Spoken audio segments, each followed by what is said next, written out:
Hello, everyone. Dawn Fluharty here with Arborjet. Some of you guys have seen me present before, but today I'm here to talk to you about the survivability of newly planted trees, whether those are new trees we're planting out in the landscape or whether we're transplanting trees. So in order to kind of get us all up to speed on this, I'm going to give you a little background about myself, but you guys probably already know some of it. I work for a company called Arborjet. I've been with them for about 11 years. Been in the green industry now for, whoa, wait, we're in 2022. Let's change that to 18 years. But I am a PCA. I have my QAL. And when I'm not sitting here staring at trees and giving presentations, I fill my time with being on the STS board. That's the Street Tree Seminar board, and the PAPA board, and Bay Area Urban Forest Ecosystems Board. Yeah, I like to participate in our industry. Can you tell? So if you have any questions, go ahead. I have my information there, my email and my phone number. So you can jot those down and shoot me any questions you may have after this presentation. But I thank you very much for your time, and let's get into our poor trees. So I know it sounds like a pretty basic slide to start with, but when it comes to transplanting trees, they have four basic needs. Sun, which, well, hopefully that's available wherever you put your tree. Pretty basic though. Clean air, well, we try our best, right? That's why we have our trees, to help us clean the air. And then the ones that kind of really affect when we transplant trees, and that's proper soil and the right amount of water. And those are key for our trees. So trees do require certain nutrients. We have what we call our macronutrients, which most people refer to as NPK. And then we have our micronutrients.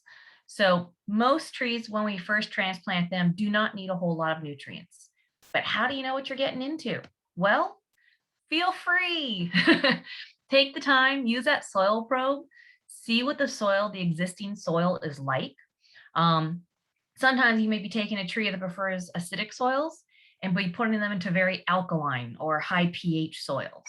So with that being said, if we can do a quick soil test, it's amazing the information you can get back, and you can really get that tree off to a good start. Most time the soil test will come back telling you where you are in your macronutrient scale and in your micronutrient scale. And it'll tell you if you're heavily into salts. So I know a lot of times when we transplant or move a tree, we put in a lot of backfill of new and better soil. But the problem is those roots aren't going to stay in that new and better soil we put into that spot. They're eventually going to work their way out into the existing soil profile. So you should kind of know what they're going to be getting into. You'll notice with newly planted young trees, it takes them longer to move from their original soil out to their transition soil. The soil will be backfilled with, right? And then into the surrounding soil. And so that being said, we have to make sure that that new soil is conducive. Otherwise, your trees may not make it out of that first 2 or 3 years. You'll find that they'll start to struggle at that point, and the next thing you know, you're having to replace a tree that you just planted 2 or 3 years ago. So that's really important. So I know some people have been around this industry and have been through their cities for so long, they know all the different soil profiles throughout the city, and it's common knowledge. But keep in mind, people transition out, people move. There's been a lot of change with COVID. And so with that being said, it never hurts to take a new soil test and update that information. The next thing that's so incredibly important to our trees when we transplant them, and that's water. It's a life source. What can I say? If they don't have water, they can't do photosynthesis, so they can't make sugars, so they can't survive. And actually, water also helps with what they call respiration. So we like to call the tree breathing. So you know how the tree pulls up water from its roots, moves it through its vascular tissue and out through the leaves? Well, that is actually that respiration part. So when we start, I'm not going to get into the weeds of this, I promise. Sorry, I know a lot of information, but this is kind of important because without this process and without having water, this is what affects why these trees can't establish and why they can't perform. So for instance, if they don't have water they're uptaking, they can't move their nutrients. So it doesn't matter if you fertilize them, if they don't have the roots and they don't have the water, it's not going to go anywhere. So with that, we kind of run ourselves into what we call a drought situation. And there's two different ways to look at drought. You have your basically your short-term or local drought, and that's usually what happens when, nobody waters in that newly transplanted tree. It's a short-term local drought. Or if it's one of those things where maybe an irrigation has malfunctioned. When we talk about long or prolonged drought, that's when we start talking about lack of rainfall without any supplemental irrigation and things of that nature. So what we see in California in general is a prolonged drought. What we see when transplanting trees is usually what we call a local or short-term event drought. And so drought basically affects the trees and in their nutrient uptake and their everyday processes. So when we don't have the water, the trees start failing immediately. So we're going to kind of go how the lack of water really affects their physiological day-to-day. We're going to talk about how the tree then kind of responds to that. And then I'm going to brush on some of the pests and diseases that really like to take advantage of our trees that are drought stressed from new transplants. And then we'll go over some ways we can kind of help with that. So let's talk about those physiological effects first. So the one that's most important that has a lot to do with the respiration that I mentioned before is the opening and closing of the stomates. So on the bottom side of a leaf, they have these stomates that basically water is what is used to control the opening and closing. And this is what helps move the water throughout the system and helps the tree with respiration. So usually the way these work is if we're in really hot weather, like you guys are having one of your beautiful 100+ days, and the tree says, oh gosh, I'm losing too much water. It's going to close those stomates and stop that water from coming out. Well, unfortunately, if there's no water to make those stomates function, they just keep losing more water. So it just exasperates the problem. So that's one of the things that we see happen with a lack of water for our newly planted trees. The other thing that happens, and unfortunately, this is much more likely to happen on our larger trees, so more of our larger transplant trees. And this is where we start losing those root hairs, those fine root hairs that are used for uptake. So we have our main structural roots, and then we have the little hairs, those little fibers that do most of our water and nutrient uptake. So as you can kind of see in this photo, as the water dissipates, we get larger and larger air pockets. And these air pockets will actually kill off the root. And once that root hair dies, then all of a sudden it's not there to absorb the water. So you know how usually after drought events, we will see a lot of trees get water, soil gets wet, and what do? They just tip over, right? They've lost all those fine mats of root hairs. And unfortunately, they actually do help with stability as well. So we see this on larger trees because you have a giant root ball you're transplanting, but you got to still try and maintain the moisture in this large root ball. So a lot of times what happens is that large root ball is planted, the water wicks away to the surrounding dry soil, and the next thing we know, we have all these air gaps that are formed around the original feeding fine root hairs, and now all of a sudden this tree is extra stressed because it doesn't have uptake that it needs. This happens on newly transplanted trees as well. It's not just the larger transplants, but a lot of times on the little new young trees, most of their roots are kind of fine root hairs. So for them, we don't have as much of a drying out process as we do on the larger transplant trees. But with this being said, it's one of those situations where you're kind of the cart and the horse, right? If they don't have water, the root hairs die, then all of a sudden now the tree can't uptake water. So there's no fine root hairs. Even if you water the tree, it's not uptaking and it's not dispersing. So unfortunately, that's why it's so important to try and not to let root balls dry out so that this effect doesn't happen. And then we also see kind of a reallocation of nutrients when trees are in a drought situation. We don't notice this so much in the initial week or two. Usually if you get a drying out or wilting effect in the first week or two of transplanting a tree, it just starts dropping leaves. Why? because it doesn't have enough roots to support those leaves. You don't actually get a chance to see this yellowing effect on the older leaves. Normally what happens if you have a drying period where all of a sudden there's not water accessible, the tree will actually start to senesce the older leaves because it knows the new young leaves are much more viable. So therefore it wants to hold on to those. And it'll start to yellow out and drop off the old leaves. That happens over more of a long or prolonged drought. When we do a transplant or a newly planted tree, it doesn't have time to do that reallocation, and it usually just starts dropping the older leaves first. So that's how we can always tell if we don't have enough roots to support the canopy. And pretty much every time we transplant a large box, you have to think, on a normal tree, you have your full canopy, and under that canopy, you have your full drip line of roots. Well, we've now hacked off a lot of that drip line of roots, put it in a box, and we're now moving it.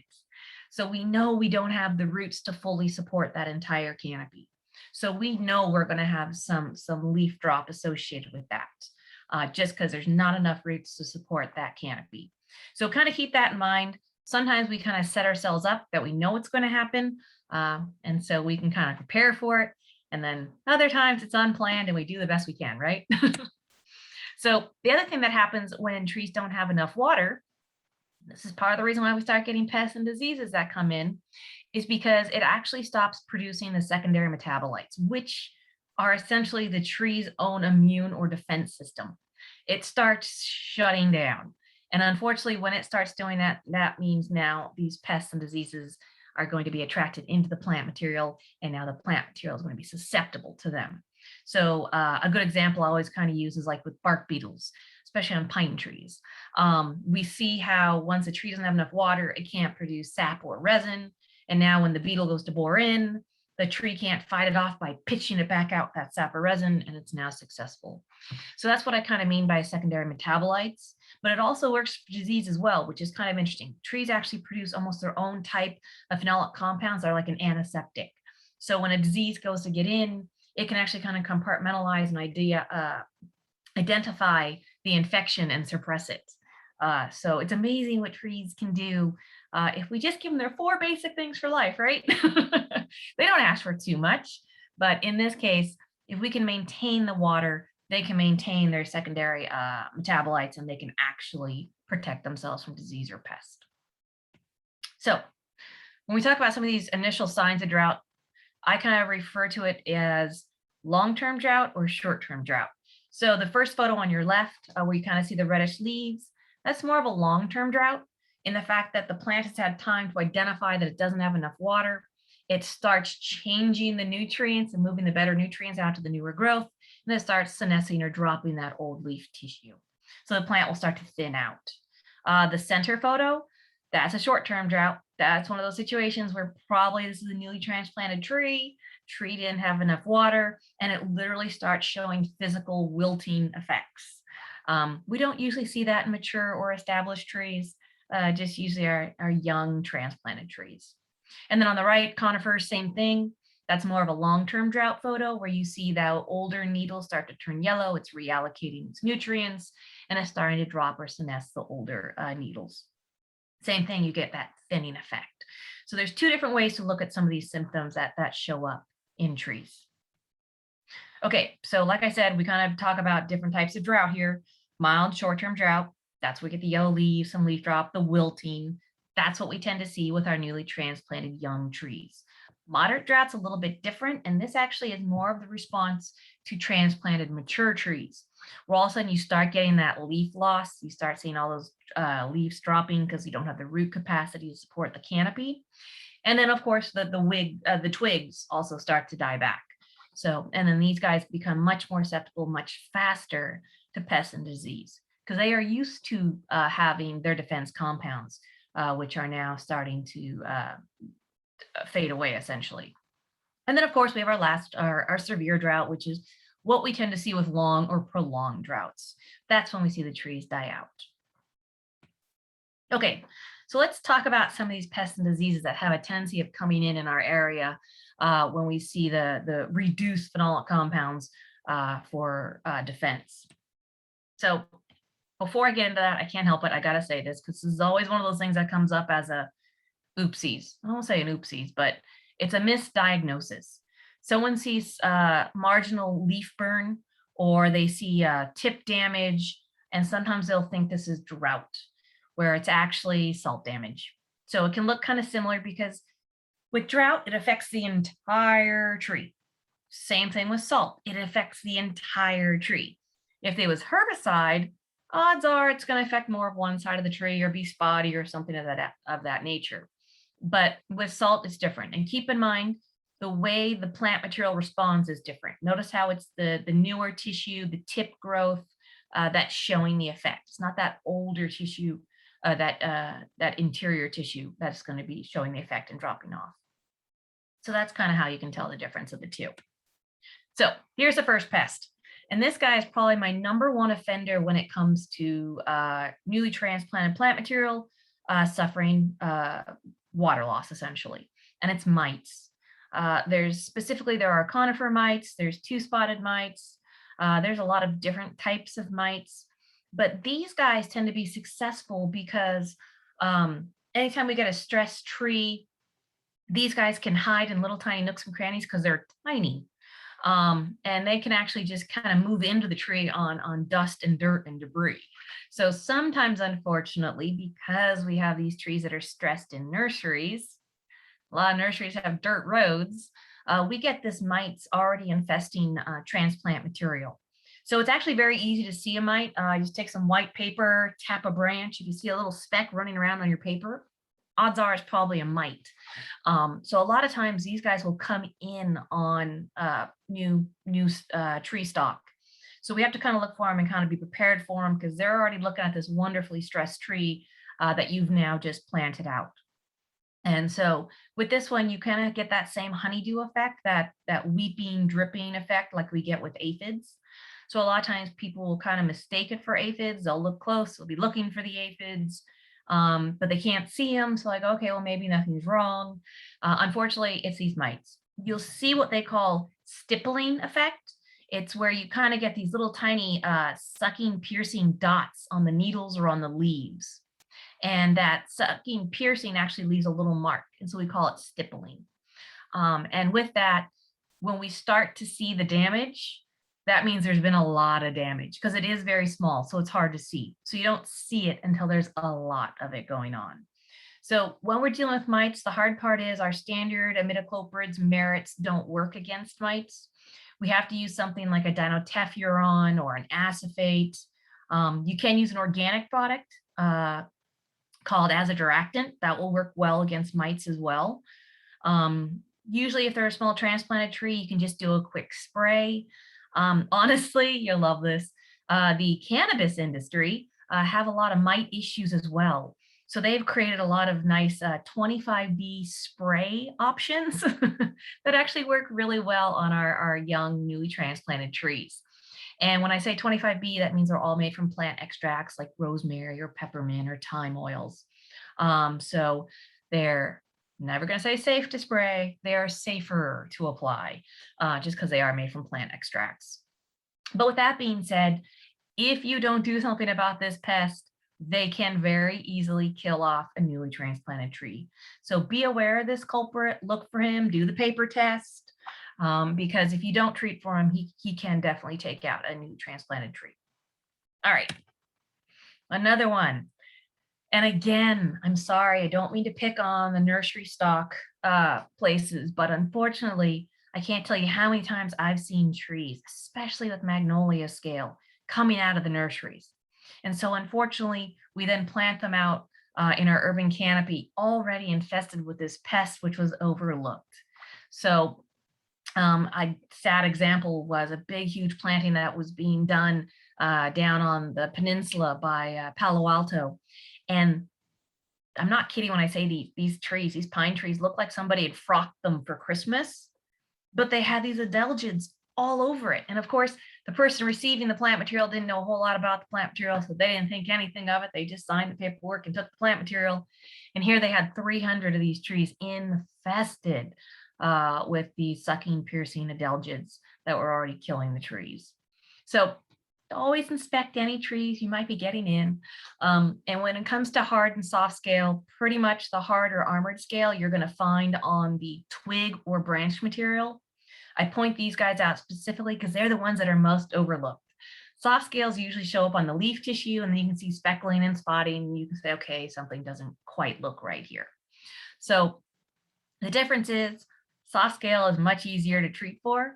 You can use some of your imidacloprid, your Merit products. That'll take care of a soft scale. Unfortunately, when we get into hard scale, different story. Imidacloprid doesn't do anything against it. We pretty much have to go to, again, dinotephrion works well, acephate works well, azadirachtins work well. These are all things that we can apply either during, soil application, trunk injection.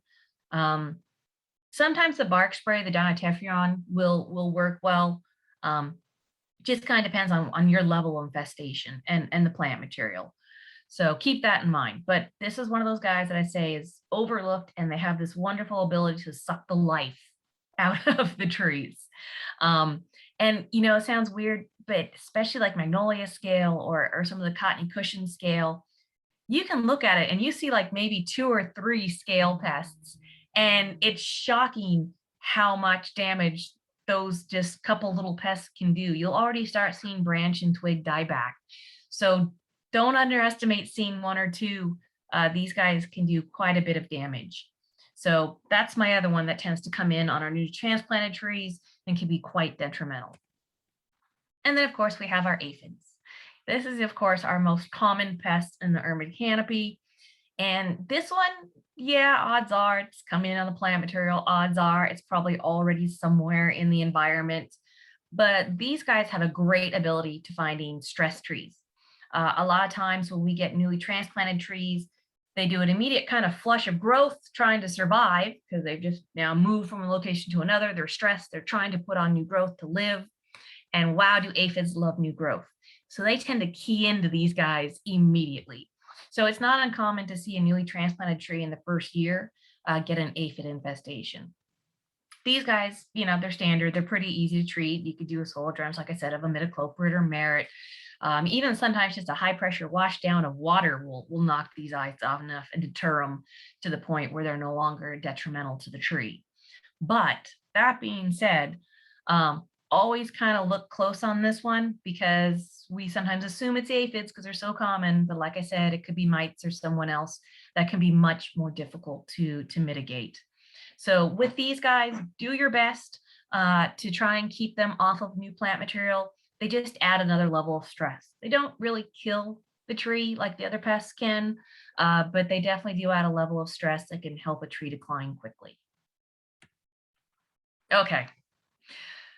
I bring this one out because this one always amazes me to no end. Okay, not many of us are planting new eucalyptus trees. I hear you, I know. But some places are requiring that if you remove a eucalyptus tree, you put a new one back in. And there really are some really good varieties they're now coming out with. So trying to tout the eucalyptus horn here. Sorry, can't help it. But in the meantime, we do have some substantial pests on eucalyptus trees. We have the lerp psyllid. You guys are familiar with the lerp psyllid, that sticky whiteness. The tortoise beetle, the guy who causes the notches in the leaves. And then, of course, we have the bronzing bug. He's kind of a new guy coming into the area. Another sucking piercing. You see all the little white dimplings on the leaf tissue. That's what I'm kind of talking about, that stippling effect. And then this is what we call the nail in the coffin. This guy right here. This is Eucalyptus longhorn borer. Once a tree gets stressed enough, this guy pretty much comes in, burrows into the tree, eats up the vascular tissue, and kills it. So watch out if you are having to put in or transplanting in eucalyptus trees. These guys do not handle transplant well. They're kind of like an oak tree in the fact that they don't like to be messed with. They like to be in their grove or their stand. Once you start moving them around, they become stressed. And the next thing you know, these pests come in. Nice part is imidacloprid works great. Merit works great on all of these pests. So it's usually a one application and done. And you can eliminate the stressor. Some people always ask, well, should I just automatically treat these trees when I transplant them? So that way, if there are any pests or diseases, I take care of it initially and I don't have to worry about it. Well, you guys know what it's like being in a city. Nobody wants you applying chemicals if you don't have to. So a lot of times we've tried to advocate at the nurseries to treat their trees before shipping them out. But then the legislation came through that say they had to label what they're treating their trees with before they ship them out. And therefore, all of a sudden, a lot of these nurseries stopped using products prior to shipping. So that being said, we get more pests in our plant material. So no, I would not treat any plant material unless you can see and identify what the pest is and know you're using the right chemical to mitigate that pest. So no preventative work there. The most preventative thing you can do when transplanting your trees out is know what's going on in that soil. Do that soil test, figure it all out, and make sure you have a plan in place for getting water to that tree and getting it established. So the other one that is a big pest issue on newly transplanted trees and existing trees is, oh gosh, the bark beetles. I put up the western pine beetle, but there is a myriad of them. Mountain pine, Ips engraver. I mean, you name it, we have a lot of beetles on our environment. And unfortunately, whenever a tree gets stressed and doesn't have the root to uptake the water, they can't fight off these pests. And so the nice part is, honestly, I don't see a whole lot of people transplanting and planting out a lot of new pine trees. I can say one exception to that, Camarillo down in Southern California. I think they bought up every pine tree possible and lined every street with them. I swear they're all less than a year old and there are just pine trees everywhere. Someone's going to have a lot of fun cleaning all those needles up at some point. But anyway, so if you are working with any conifers that you're transplanting out, just be aware that these guys are very susceptible to these beetle populations that are extremely high right now because of the drought that we're in. So as soon as you plant out a new conifer, they have this great ability that when they're stressed, they actually put off like a pheromone to these beetles saying, I'm a stressed tree. And it literally attracts these beetles in. So it's really, really important that if we are transplanting these guys out, we try and lower the stress level for the tree as much as possible. So that actually means try not to plant them out between April and October. If you're going to transplant out, move, or stress a conifer, you pretty much want to do it in our rainy season. So first week of October through, I don't know, end of February, about there. So that way we don't encourage that stress factor and these beetles coming in. So other than that, not much we can do with this one besides trying to keep that timeline of our correct planting window for this particular plant material. And then with any luck, we can avoid getting these pests infesting the trees. Oh, and I did another slide for the Ips.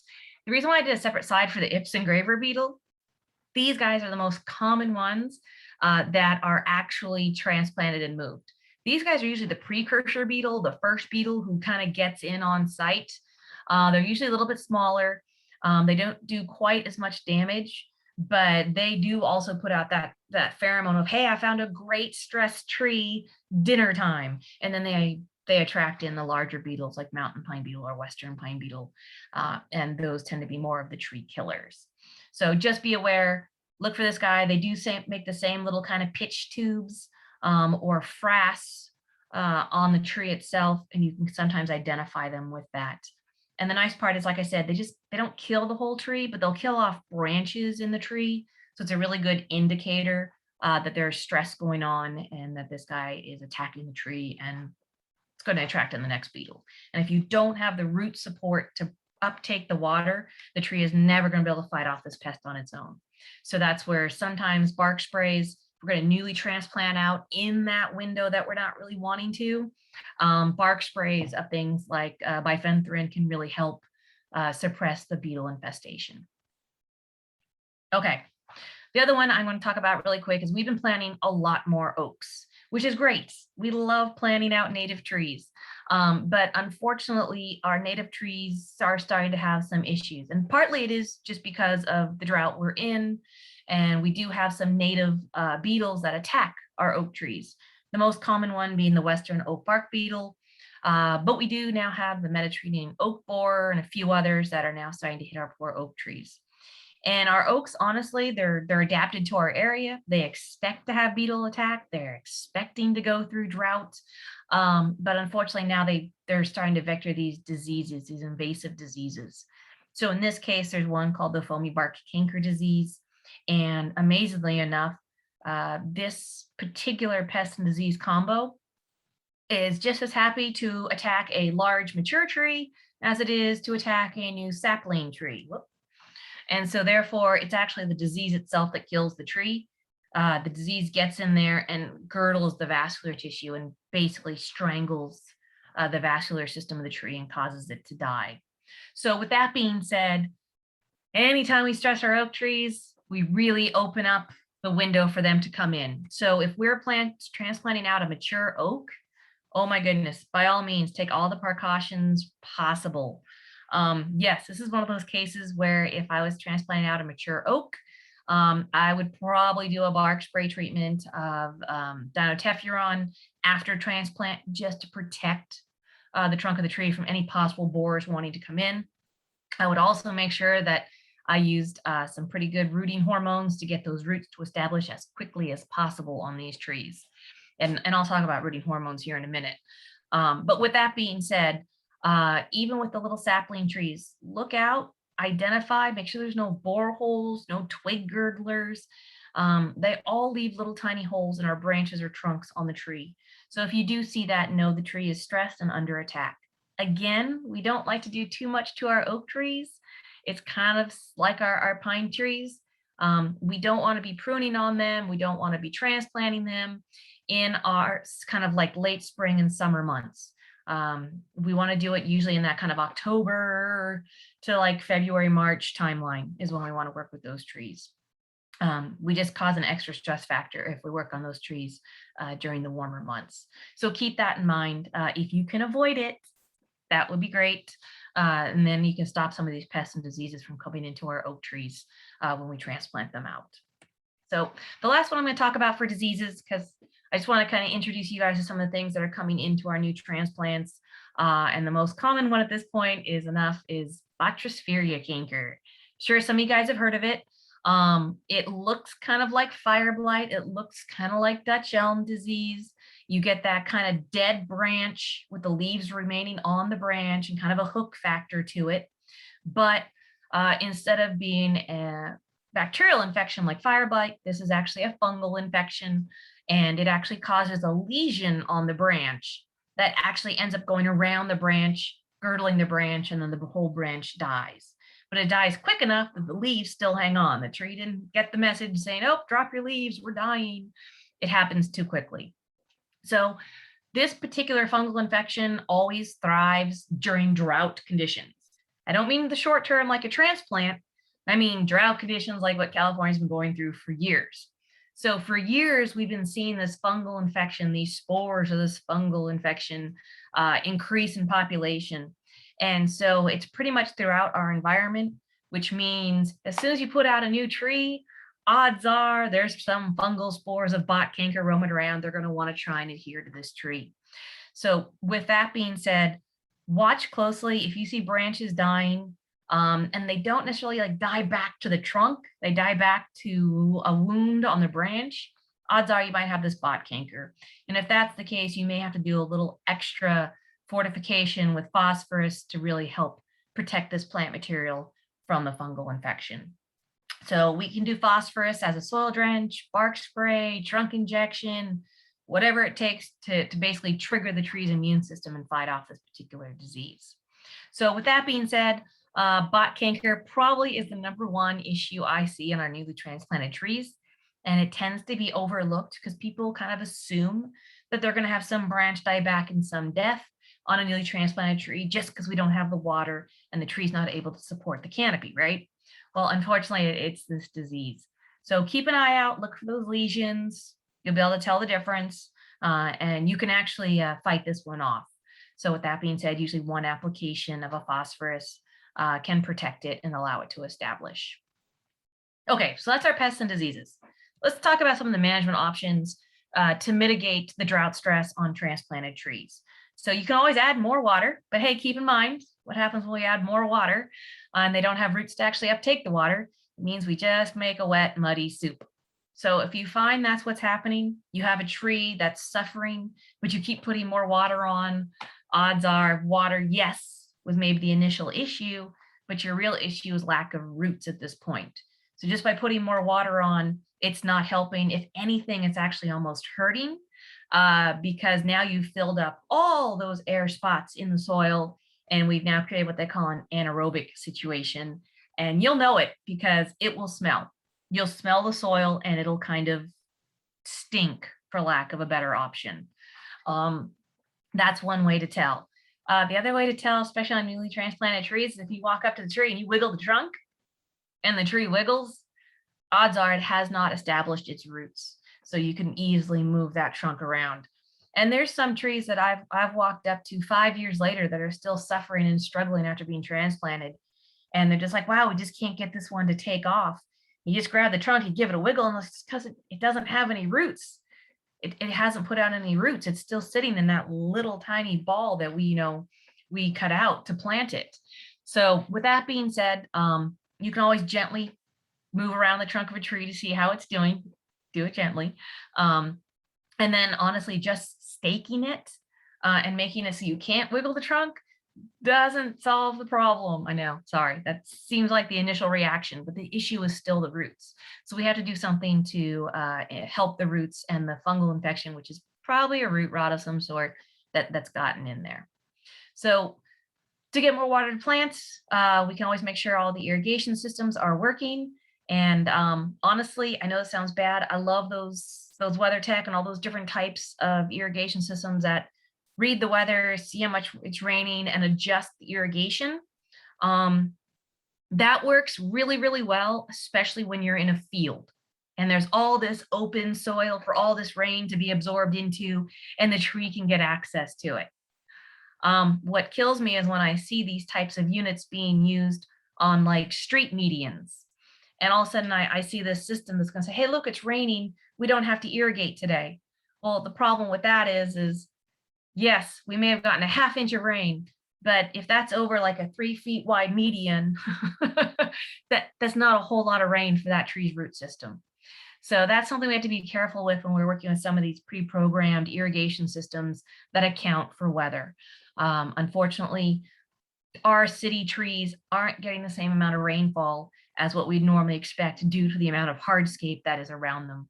So with that being said, yes, make sure there's adequate irrigation systems with adequate water getting to our trees. And then of course, mulching. Mulching is a great way to help hold moisture in the soil. I always advocate for mulching. Note how I say rocks are not mulch. We've been seeing a lot more rock mulch being used. I joke, I say it's like we're going back to the age when we used to stone witches and things of that nature. And I know that drastic, right? Drastic, but you're going to remember this. So the whole point is they kill off witches by putting like a board over them and stacking rocks on them until they compressed them so much they couldn't breathe and they died. That's what rock mulch does to our trees. Told you, you're not going to forget this. So the whole idea though is when we put rock mulch on the root zone of our trees, it compresses and compacts our soil and it crushes out all those air and water gaps. And now all of a sudden we've created it where we've literally senesced off, cut off all those fine root hairs, and now we don't have those roots for uptake. And a lot of times this can be a slow process. It can take a year or two to really show up. So if we do it on our newly transplanted trees, we're setting them up for failure immediately. So try to keep all rocks out of the root zones of trees. They really will fare quite a bit better. So that's my little pitch on not rock mulching. The other thing we can do is avoid any sort of excessive pruning. And the reason why I say that is whenever we really prune a tree hard, right? What is its natural reaction? To reflush, put on new growth. To do that, it is going to need to pull water hard and fast. Well, if it's newly transplanted and it doesn't have the root system, it's not going to be able to pull that water hard and fast. And it's actually going to hurt the tree. So same thing with high nitrogen fertilizers. It kind of has the same effect. You give a tree a lot of high nitrogen and that triggers it to say, oh, I need to grow. And so all of a sudden it puts on all this new growth. Uh-oh, again, if we have these new roots that aren't established, they're not going to be able to pull that water to support that new growth. And also we're going to start seeing that dieback, leaf drop, and everything else that's going on. So try to avoid those two things for sure. And then I'm going to talk about some of the water amendments we can do to help hold that water in that root zone and get those roots to establish.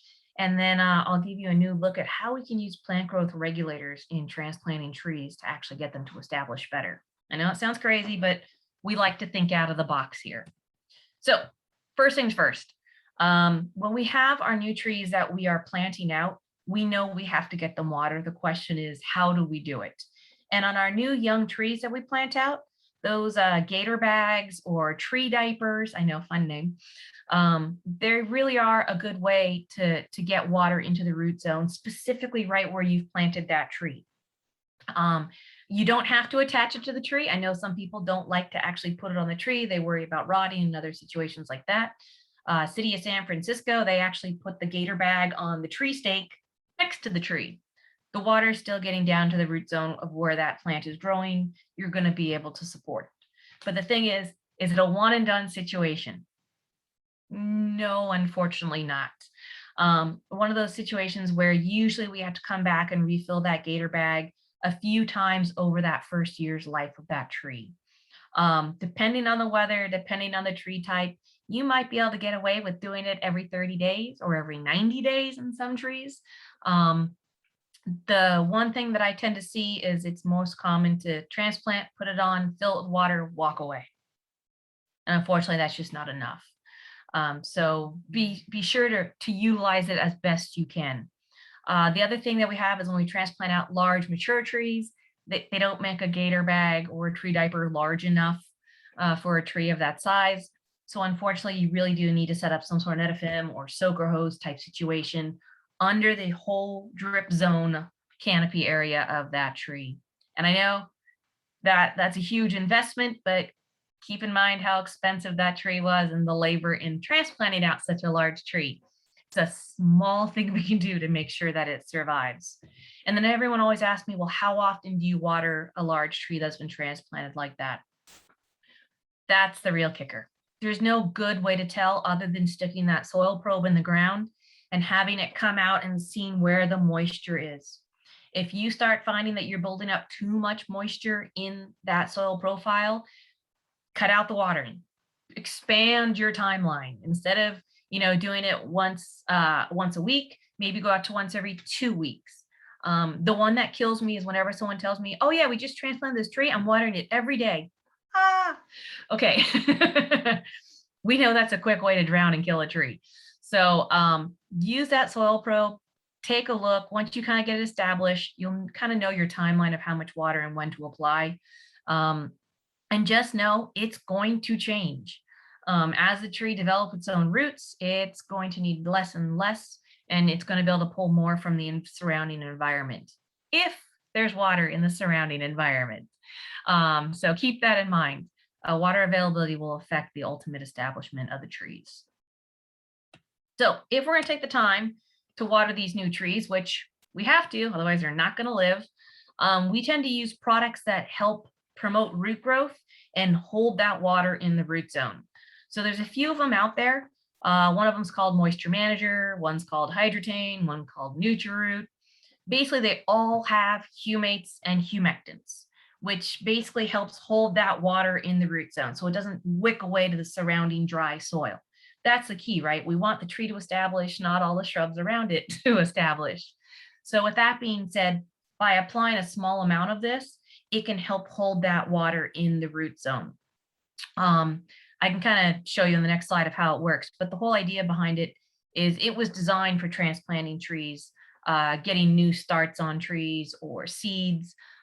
It's just helping hold that moisture right there at that root zone. The only one that's a little bit different is the NutriRoot. The NutriRoot has a cytokinin basically part to it. It comes from the kelp that's in it. And essentially cytokinins are a rooting hormone. So that's what helps get the roots to establish. So with that being said, if you are having issues and you really need the root development, maybe there's been some stress with the transplant, you're going into poor soil, it's a very sensitive tree to rooting like oaks and ukes, then yes, I would be leaning more towards using the NutriRoot product to make sure I help stimulate the root growth as well. Especially if there's been a lot of construction in the area and you know that soil's been badly compacted or disturbed and you're planting a tree in there, then I definitely start adding that additional amendment into my watering regimen. Question is how long, how often? Honestly, the Moisture Manager hydrotain products, you can do that every 3 months. The Nutri-Root product, I tend to say do that monthly, just because you're trying to stimulate the root growth, if that's the reason why you're using it. And for how long do you do it? Well, usually we know if our tree is going to survive in the first year of transplant, but some people will do this up to 2 years to ensure. We actually have a couple companies that are insuring their plant material for that year if you use some sort of humate humectant process or product to help hold it in that root zone. So it's just one of their ways of guaranteeing their plant material is going to survive. So with that being said, that's how you kind of decide which one you want to use. It does come in a granular, it does come in liquid. So usually if I'm doing the granular, it's more of I'm mixing it in with the backfill material and then watering in. If I'm using the liquid, I plant the tree in completely and then I just water it in on top with the liquid product. Or if you're using gator bags, you can actually just put it in that gator bag or a tree diaper. So that way it's easy one-time application. So this was one example that was done by a city. Essentially, what they did is they had 3,000 trees, I think it was, they had to plant out. They heard about the humectant products and they said, all right, we want to try it. It added about $1 to the transplant cost, which that means it's $3,000. They didn't have another $3,000 in their budget, so they decided they were going to do every other tree. Worked out great for us because you can literally see the difference of the tree here did not receive the hydrotain product. The tree here did. The tree over here did not. And this is what it looks side by side. And this just goes back to the fact that it's actually holding that water in the root zone of the tree. It's not wicking away to the surrounding turf and being absorbed by it. So now the tree is able to establish, it's able to hold on to its canopy and grow. Whereas the other trees, unfortunately, the water wicked away and it was not able to support its canopy, so therefore it started aborting its leaves. So this was just a great example, unfortunate for them. But you know that they literally said they knew they were overplanting and they were okay with losing every other tree. It kind of blew my mind thinking about the labor involved. But yes, so each to their own. But the trees are doing quite well after establishing. So they also use it in the actual little cuttings that they use for new trees. So with that being said, they use it as actually kind of like a dip solution. So this study was actually done in South America. So it was kind of interesting because they have a very difficult time getting their trees to establish down there. So they start nurturing the cuttings initially, and that's why they started doing the root dips essentially on their cuttings, and then continuing the application once they're actually planting the mature trees out in the landscapes. So keep that in mind. It can be used at a young age. It can be used on a mature tree that's being moved, and it can be used on newly transplanted trees. So this was just an example of the mature tree. This was actually just a redwood recovery. Not too many people are transplanting redwoods, but this is one of those instances where we've seen a lot of redwood decline because of the drought that we're in. And people are always saying, oh, what chemicals can I use to, stop the fungus and protect the tree? And we just keep trying to explain to them that there is nothing you can do to save that tree if you're not going to give it the water it needs. So they were using Nutri-Root with water on this one, and they're doing about 10 gallons per diameter inch. They did it once in June, July, and August. And this is what the tree looked initially. And you can see on the right what it'll look like after those 3 applications monthly. So there's different ways that it can be done to get the tree to recover. So in the last 10 minutes or so here that I have, I just want to quickly go over how we're using tree growth regulators for establishing newly transplanted or transplant trees. I know this sounds a little strange, but there's 2 different types of plant growth regulators. There's one that regulates fruit control. It stops trees from fruiting. That is not what we're using. We're using the other type of plant growth regulator that actually holds back canopy growth. It actually shortens the internode length. So the active ingredient that's mainly used is called paclobutrazol. And essentially the way this is designed to work is when we apply this to the soil, it's done as a soil drench. The roots absorb it. It changes how it communicates inside the tree and what the tree is going to do. And basically it says, whoa, stop, don't put out new growth, hold that back and redirect that energy.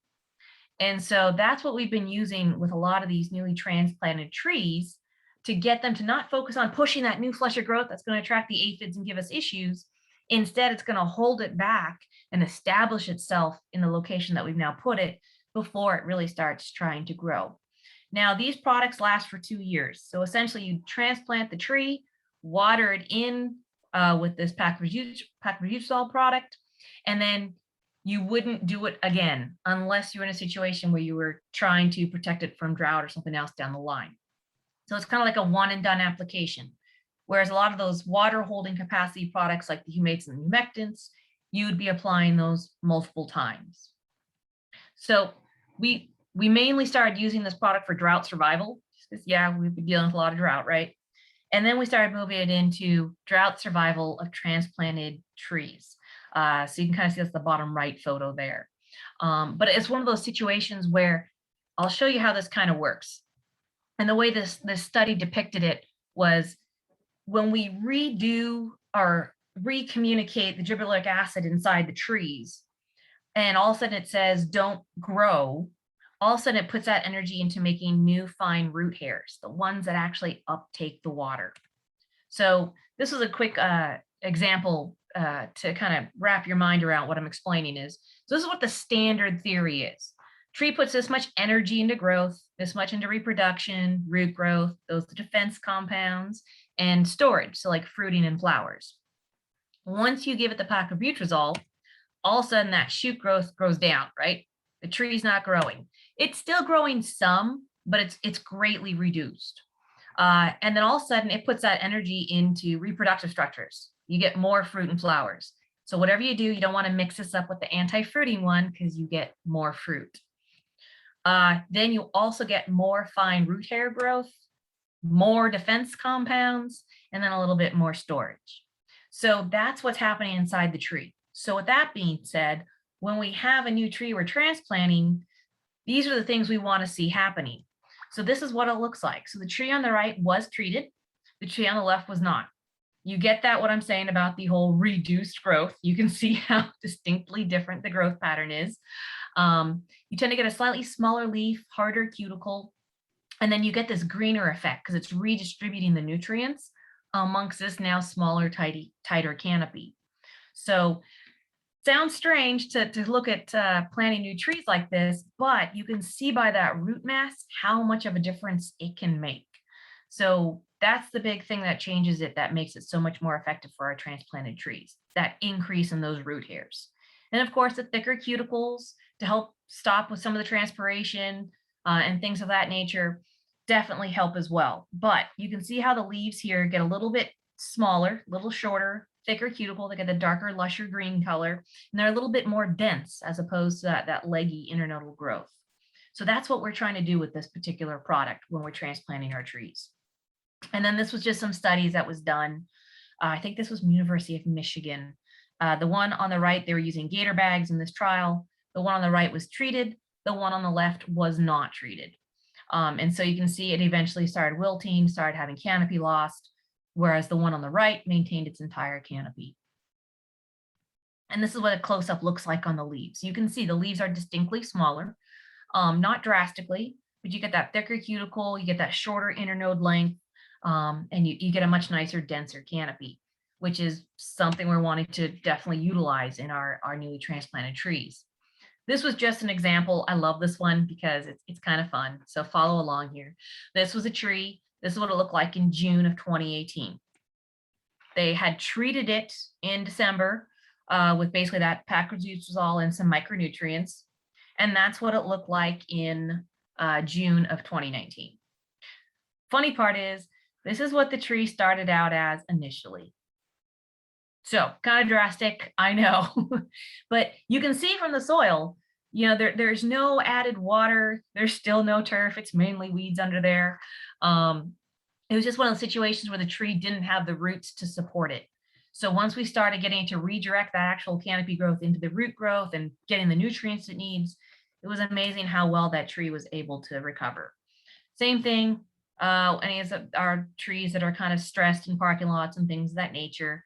But getting it back to the transplant and things, that was something we started using it for. But it was always kind of initially started as growth regulation, right? People wanted to prune their trees not as often, so their budgets would go further, that type of scenario, saving money. Well, there's some other bonuses to using this product in the fact that it also reduces diameter growth. So we don't get that big issue. It reduces the timeline that trees will outgrow their tree wells. So that's another reason why we tend to use this one. And then of course, these treehouse guys had to throw that in there because they do the same thing to help keep that slower diameter growth on trees. A lot of times people use it for root damage. So if someone's gone through and done trenching and dug up all the roots or chopped the roots, we know it happens. And look at that beautiful girdling root back there. Yeah, that tree doesn't stand a chance. But anyway, we use it to try and mitigate the effects of construction and all different types of root damage by getting that tree to stop that canopy growth and redirect itself and fortify the root growth so that way it can protect itself. And then, of course, here is another study. We're running out of time, so I'm getting through this.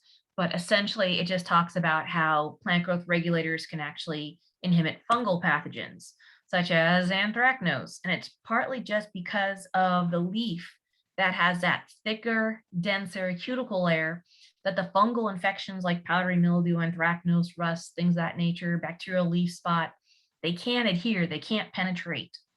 So the next thing we know, we don't have those same stressing fungal infections and diseases on trees. So we've done a lot of this now with pear here in California, and you'd be amazed at how much better our pears are faring just by using these products. And of course, chlorosis, that's another one that they tend to use this a lot for. So that's something we can do. The one thing I want to point out is, remember, it's an every 2-year application. If you happen to do it every year, you are definitely going to overstress your tree, shrink leaf size, and basically hurt it in the other direction instead of helping it. So keep that in mind. When you plant out the new tree or transplant in the new tree, you're going to want to do this one time. And you're going to want to put it in just right around the main trunk, right where you kind of planted that root ball, within a foot of the trunk itself. And you're going to put it in an even circle all the way down. You want to make sure you either inject it below the soil or that you did kind of like a trench and just pour it in the trench and then cover that trench up. So that way it stays there for that tree. It doesn't run off to surrounding soil or turf or plants. But it's made a great difference. And before we run out of time, I just got to talk about palms. Hey, we do a lot of transplanting of palms, but we do have a new pest that we're looking for. So if you do get a palm shipment in, when these palms are laying on the ground like this, go through the roots, go through the canopy, check to see if there's any pests before you put that particular palm up. Because there is this new guy, the South American palm weevil. He is mainly all in Southern California, but he is one truckload away from coming up to Northern California. So he can kill a palm very quickly because he eats out the one apical meristem. You lose that apical meristem, palm's dead. And that's what these guys love to feed on. So look in there, see if you see any giant larvae that looks like it'd be a meal. Look for this black beetle. You'll see the horn to them. And then, of course, the biggest indicator is the notching on the fronds of the palm. So when they feed on this main meristem, they'll get into the young fronds. When the fronds expand out, you see all these notching on it. That's created by them feeding. If they happen to eat that meristem all the way down, like I said, it's dead. We have been doing a lot of treatments of imidacloprid preventatively and as treatment for this particular pest. But remember, with palms, if you do the one injection, it's one site and done. Don't do multiple sites like we tend to do on our standard trees. And of course, always make sure that you water your tree prior to any application and water your tree after, because we got to make sure that chemical is going to move. Just had to put that in there. So, and if you're going to take the time to water, put in that nutrient or humectants. It makes a world of difference. So that's my presentation for you guys today. I hope you enjoyed it. If you guys have any questions or would like to give me a little review, a little feedback, since I'm not there to receive it, please go to www.arborjet.com/survey. Let me know how the presentation was. Let me know if I met your expectations or if there's any additional information you might need. And then this would be my contact information. You can send me a text, an email. Please call my cell phone. I'm rarely in the office. Not even sure why I have that office number, but I do. So please call the cell phone or send a text or email. I'm happy to answer any questions you might have. And I just want to thank you for your time today.